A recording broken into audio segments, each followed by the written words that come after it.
Hey everyone, welcome back to the channel where we explain crypto without making you cry. Today, we're diving into Ethereum, also known as the world computer. So what is Ethereum? It's not a new type of gas. It won't fuel your car unless your car runs on smart contracts and broken dreams.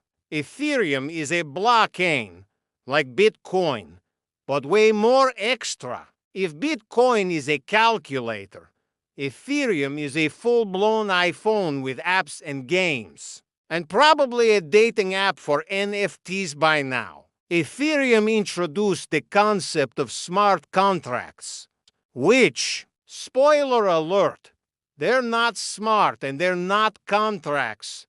They're just bits of code that say, if person A gives me $5, give them a picture of a cartoon monkey in a hoodie. It's like vending machines, but instead of snacks, you get legal obligations and rug pulls. Thanks to Ethereum, we got NFTs, which are basically collectible Pokemon cards, but digital, and sometimes worth more than a house. Until they're not.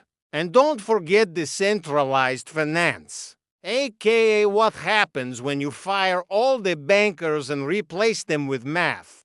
Win. You can lend, borrow, and earn interest, all without calling customer support or being put on hold for 3 hours. But of course, there's a catch. Gas fees. You want to send $5? That'll be $42. Need to mint an NFT? That'll be your kidney. Ethereum is like that friend who always says, sure, I'll help you move, and then charges you $300 and eats all your snacks. But hey, things are changing. Ethereum is upgrading, slowly, like your uncle trying to install Windows 11.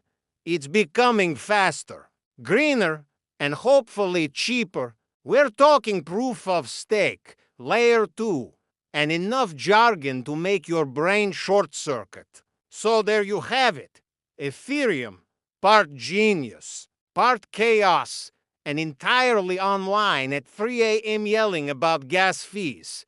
Smash that like button. Subscribe for more crypto chaos. And remember, not financial advice, just vibes.